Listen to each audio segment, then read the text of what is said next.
Hai semua, perkenalkan nama saya Ruth Yuni Kartika. Saya dari Prodi Pendidikan Matematika Fakultas Keguruan dan Ilmu Pendidikan Universitas Kristen Indonesia. Jadi, di video kali ini saya akan memenuhi tugas dari mata kuliah Etika dan Profesi Keguruan, di mana saya akan menjelaskan mengenai kompetensi seorang guru. Kemudian dari kompetensi, saya akan menjelaskan mengenai karakteristik seorang guru, kemudian kriteria dari guru profesional, setelah itu hak dan kewajiban dari guru. Jadi untuk teman-teman semua, saksikan dari awal sampai akhir. Semoga bermanfaat. Terima kasih. Oke, sebelum kita masuk ke kompetensi dari seorang guru, saya akan bahas ulang mengenai guru profesional. Apa itu guru profesional? Saya mengambil pengertian dari guru profesional itu dari Undang-Undang Nomor 14 Tahun 2005. Pasal 1. Nah, di ayat satunya itu dikasih pengertian mengenai guru. Guru itu menurut undang-undang ini adalah pendidik profesional dengan tugas utama mendidik, mengajar, membimbing, mengarahkan, melatih, menilai, dan mengevaluasi peserta didik pada pendidikan anak usia dini, jalur pendidikan formal, pendidikan dasar, dan pendidikan menengah. Sementara untuk pengertian dari profesional, kita bisa lihat di ayat 4-nya, yaitu pekerjaan atau kegiatan yang dilakukan oleh seseorang dan menjadi sumber penghasilan kehidupan yang memerlukan keahlian, kemahiran, atau kecakapan yang memenuhi standar mutu atau norma tertentu, serta memerlukan pendidikan profesi. Nah, dari sini teman-teman udah tahu dong, berarti guru profesional adalah pendidik yang bekerja dengan memerlukan keahlian, kemahiran, atau kecakapan yang memenuhi standar mutu tertentu dengan pendidikan profesi. Ya, itulah guru profesional. Oke, kita lanjut ke standar kompetensi guru. Standar kompetensi guru ini saya lihat dari UU nomor 14 tahun 2005 tentang guru dan dosen. Nah, sebelumnya tahu nggak sih kompetensi itu apa? Nah, berdasarkan undang-undang ini, kompetensi itu adalah seperangkat pengetahuan, keterampilan, dan perilaku yang harus dimiliki, dihayati, dan dikuasai oleh guru atau dosen dalam melaksanakan tugas keprofesionalannya. Berarti guru itu termasuk profesi yang profesional ya. Nah, standar kompetensi seorang guru profesional itu ada 4, yaitu si pedagogik sendiri, yaitu mengelola pembelajaran peserta didik, itu mengenai pedagogik.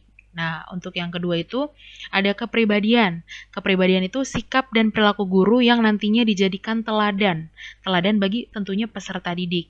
Terus yang ketiga itu ada kompetensi sosial. Kompetensi sosial itu membangun hubungan dengan beberapa orang.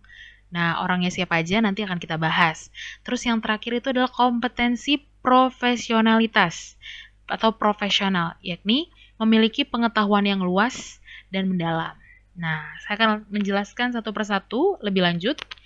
Yang pertama, kompetensi pedagogik. Nah, berdasarkan Depdiknas tahun 2004 ayat 9, halaman 9, kompetensi pedagogik itu terbagi menjadi 3, yaitu kompetensi menyusun, jadi dari menyusun rencana pembelajaran, kemudian yang kedua, melaksanakan proses belajar mengajar, tentunya melaksanakannya sesuai dengan rencana yang disusun tadi, terus yang ketiga, melaksanakan penilaian dari proses belajar mengajar. Terus, apa aja sih maksud dari ketiga kompetensi tadi? Nah, yang pertama tadi kan kompetensi menyusun rencana pembelajaran. Nah, itu maksudnya adalah merupakan proyeksi guru mengenai kegiatan yang harus dilakukan siswa selama pembelajaran berlangsung. Nah, menurut Depdiknas 2004 ayat 9, kompetensi ini guru harus menguasai 8 poin ini untuk bisa menguasai kompetensi menyusun rencana pembelajaran. Yang pertama itu mendeskripsikan tujuan. Yang kedua memilih materi. Yang ketiga mengorganisasi materi. Yang keempat menentukan metode dan strategi. Metode atau strategi pembelajaran yang akan dilakukan nantinya. Terus yang kelima menentukan sumber belajar. Sumber belajar itu bisa jadi media atau alat peraga. Terus yang keenam menyusun perangkat penilaian yang tentunya nanti akan dipakai di kompetensi penilaian yang terakhir. Terus yang ketujuh menentukan teknik penilaian. Ini juga sama, nanti dipakai di kompetensi terakhir. Dan yang terakhir mengalokasikan waktu dengan bijak gitu. Terus Yang kedua, kompetensi melaksanakan. Setelah merencanakan, guru melaksanakan ke proses belajar mengajarnya. Nah, dalam kegiatan ini, kemampuan yang dituntut itu adalah keaktifan guru dalam menciptakan dan menumbuhkan kegiatan siswa belajar sesuai dengan rencana yang telah disusun sama guru untuk bisa berjalan seefektif mungkin. Nah, kompetensi ini bertujuan untuk membantu perkembangan dan menolong keterlibatan siswa dalam pembelajaran. Pada dasarnya, melaksanakan proses belajar mengajar adalah menciptakan lingkungan dan suasana yang dapat menimbulkan perubahan struktur kognitif para siswa. Nah, untuk kompetensi ini menurut Depdiknas 2004 halaman 9 ada 12 capaian yang harus dicapai. Yang pertama, membuka pembelajaran. Yang kedua, menyajikan materi. Yang ketiga, menggunakan media dan metode pembelajaran.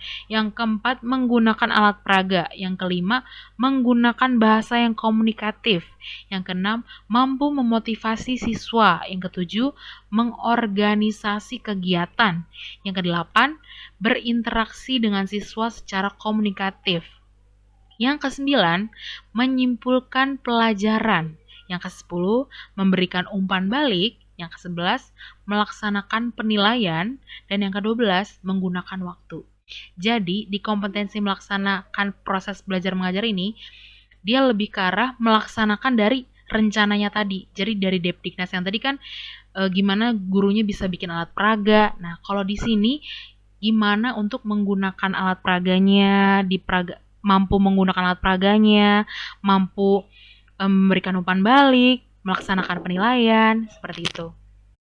Oke, kemudian yang terakhir, kompetensi melaksanakan penilaian proses belajar mengajar. Dari judulnya udah pasti melaksanakan penilaian. Berarti tujuan utamanya itu adalah mengetahui tingkat pencapaian tujuan instruksional yang dicapai siswa, sehingga tindak lanjut hasil belajar dapat diupayakan. Tindak lanjut itu maksudnya gimana? Kalau misalnya pencapaiannya belum cukup, berarti perlu ada tindak lanjut, perlu dikasih tugas, perlu dilakukan remedial, dan lain sebagainya supaya capaian yang dicapai siswa itu sesuai dengan minimum capaian yang dibuat guru. Nah, evaluasi yang baik akan menyebarkan pemahaman dan perbaikan pendidikan, sedangkan evaluasi yang salah akan merugikan pendidikan. Jadi, itu udah pasti jelas ya, kalau evaluasinya nggak baik pasti merugikan pendidikan, khususnya anaknya.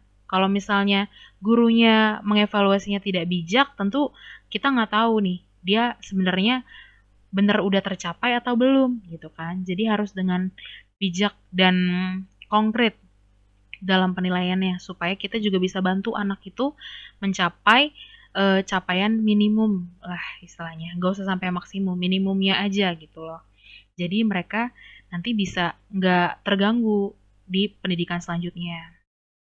Terus menurut Depdiknas untuk yang kompetensi penilaian ini itu ada 16 poin yang harus dikuasai sama guru. Yang pertama itu mampu memilih soal berdasarkan tingkat kesukaran, terus berdasarkan tingkat pembeda, terus guru juga harus mampu memperbaiki soal yang tidak valid, harus mampu memeriksa jawaban, mampu mengklasifikasi hasil-hasil penilaian, mengelola dan menganalisis hasil penilaian, membuat interpretasi kecenderungan hasil penilaian, terus menentukan korelasi soal berdasarkan hasil penilaian, terus mengidentifikasi tingkat variasi hasil penilaian, sampai menganalisis hasil evaluasi program tidak lanjut hasil penilaian.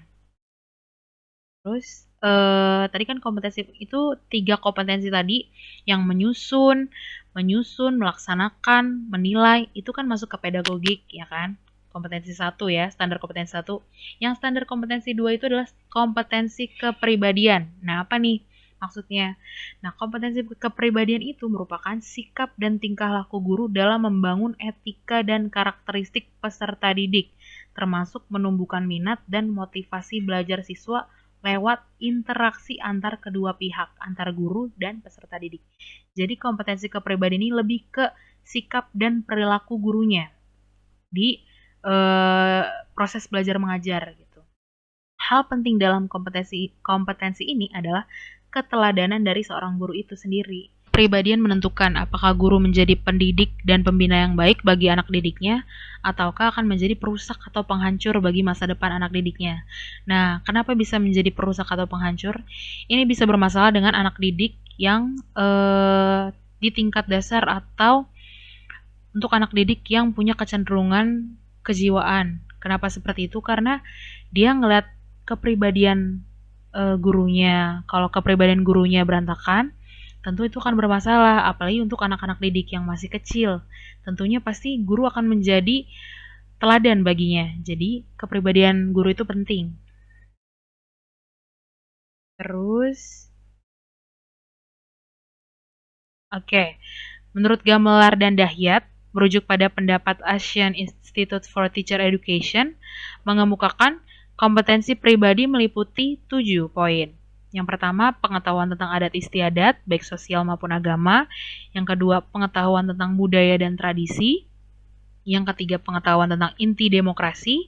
Yang keempat, pengetahuan tentang estetika. Yang kelima, memiliki apresiasi dan kesadaran sosial. Yang keenam, memiliki sikap yang benar terhadap pengetahuan dan pekerjaan. Yang terakhir, setia terhadap harkat dan martabat manusia. Jadi kompetensi guru secara lebih khusus lagi adalah guru mampu bersikap empati, terbuka, berwibawa, bertanggung jawab, dan mampu menilai diri sendiri. Gitu. Jadi dia mampu menilai diri sendiri. Terus yang ketiga, standar kompetensi guru yang ketiga itu adalah kompetensi sosial.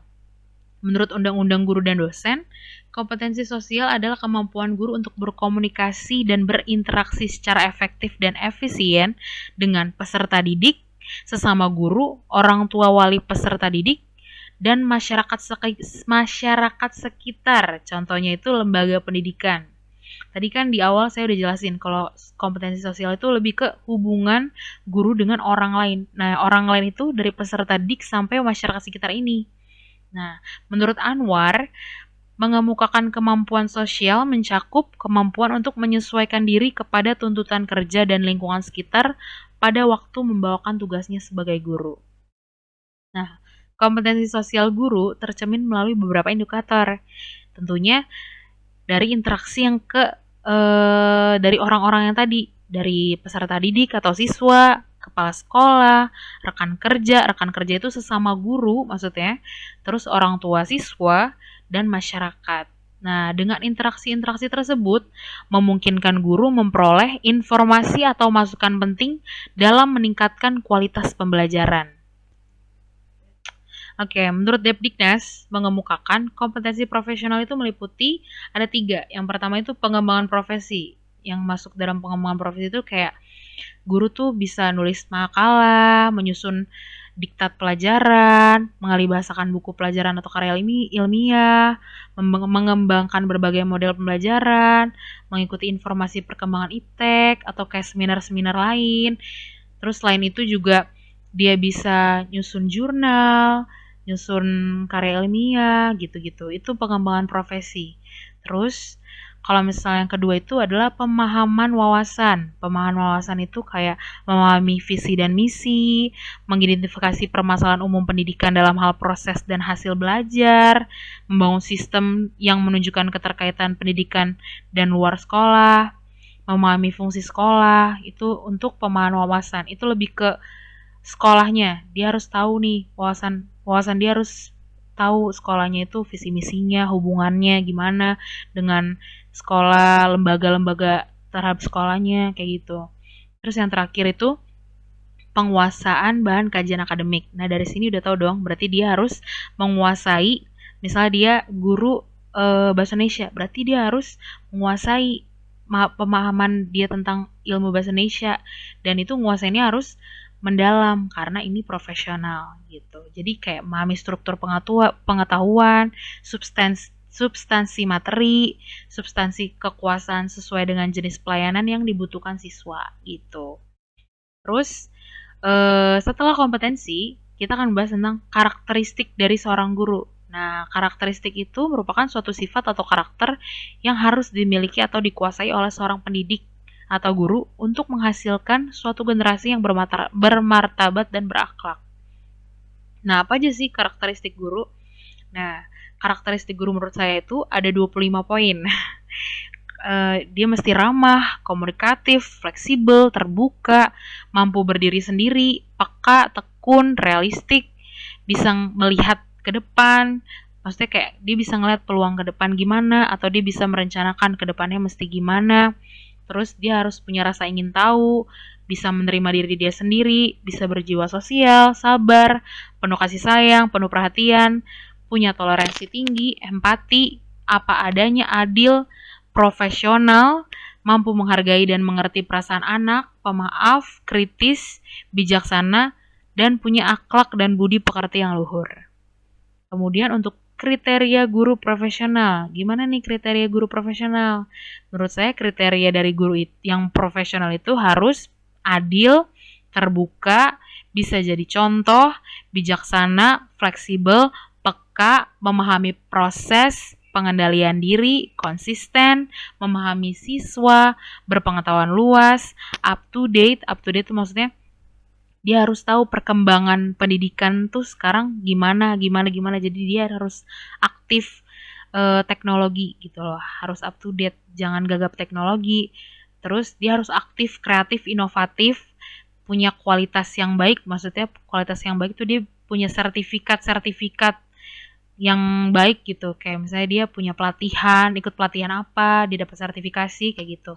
Terus dia harus energik, tegas, punya akhlak dan budi pekerti yang luhur tentunya. Terus dia juga harus punya motivasi yang tinggi, karena kalau dia nggak punya motivasi yang tinggi, dia bisa jadi kecewa. Kalau misalnya dia gagal dalam mendidik anaknya, otomatis dia bakal langsung kayak menyerah, gampang nyerah. Jadi dia harus punya motivasi yang tinggi. Terus dia harus mawas diri itu jadi dia nggak pernah merasa cukup. Jadi dia terus berkarya. Dan yang terakhir, dia harus punya sikap cinta kasih dan tulus dan ikhlas dalam mengajar ke peserta didik. Terus yang terakhir, apa sih hak dan kewajiban dari guru? Nah, untuk hak guru saya ambil dari yang pertama itu dari Undang-Undang Nomor 20 Tahun 2003 Pasal 40 Ayat 1 tentang pendidikan dan tenaga kependidikan berhak memperoleh. Yang pertama itu penghasilan dan jaminan kesejahteraan sosial yang pantas dan memadai. Yang kedua, penghargaan sesuai dengan tugas dan prestasi kerja. Yang ketiga, pembinaan karir sesuai dengan tuntutan pengembangan kualitas. Yang keempat, perlindungan hukum dalam melaksanakan tugas dan hak atas hasil kekayaan intelektual. Yang terakhir, mendapatkan kesempatan untuk menggunakan sarana, prasarana, dan fasilitas pendidikan untuk menunjang kelancaran pelaksanaan tugas dalam proses belajar mengajar tentunya. Terus yang kedua itu, menurut Undang-Undang Nomor 14 Tahun 2005, Pasal 14 Ayat 1, dalam melaksanakan tugas keprofesionalan, guru itu punya hak, ada banyak nih, ada A sampai K. Dari memperoleh penghasilan, promosi penghargaan, perlindungan, kesempatan dalam meningkatkan kompetensi dia, memanfaatkan sarana, punya kebebasan dalam memberikan penilaian, terus punya rasa aman dan jaminan keselamatan, terus mendapatkan kebebasan untuk berserikat dalam organisasi profesi, terus punya kesempatan untuk berperan dalam penentuan kebijakan dari pendidikan, terus punya kesempatan untuk mengembangkan dan meningkatkan kualifikasi akademik dan kompetensi. Dan yang terakhir, mendapatkan pelatihan dan pengembangan profesi dalam bidangnya. Terus untuk kewajiban guru apa nih? Nah, kalau tadi kan yang didapat. Nah, ini yang perlu dilakukan guru tuh apa? Yang pertama itu dari Undang-Undang Nomor 20 Tahun 2003 Pasal 40 Ayat 2. Pendidik dan tenaga kependidikan berkewajiban untuk menciptakan suasana pendidikan yang bermakna, menyenangkan, kreatif, dinamis, dan dialogis. Terus yang kedua, punya komitmen secara profesional untuk meningkatkan mutu pendidikan. Terus yang terakhir, memberi teladan dan menjaga nama baik lembaga, profesi, dan kedudukan sesuai dengan kepercayaan yang diberikan kepadanya. Yang kedua, itu menurut Undang-Undang Nomor 14 Tahun 2005 Pasal 20. Dalam melaksanakan tugas keprofesionalan, guru berkewajiban untuk merencanakan pembelajaran, melaksanakan proses pembelajaran yang bermutu, serta menilai dan mengevaluasi hasil pembelajaran. Yang kedua, Guru juga harus meningkatkan dan mengembangkan kualifikasi akademik dan kompetensi secara berkelanjutan, sejalan dengan perkembangan ilmu pengetahuan, teknologi, dan seni. Yang ketiga, mampu bertindak objektif dan tidak diskriminatif atas dasar pertimbangan jenis kelamin, agama, suku, ras, dan kondisi fisik tertentu, atau latar belakang keluarga dan status sosial ekonomi peserta didik dalam pembelajaran. Yang keempat, mampu menjunjung tinggi peraturan perundang-undangan, hukum, dan kode etik guru, serta nilai-nilai agama dan etika. Yang terakhir, guru harus mampu memelihara dan memupuk persatuan dan kesatuan bangsa. Dan jangan lupa, di pembukaan undang-undang itu ada tujuan guru, kewajiban guru itu adalah mencerdaskan kehidupan bangsa. Sekian, terima kasih. Mohon maaf bila ada kata-kata dari saya yang kurang berkenan. Semoga bermanfaat.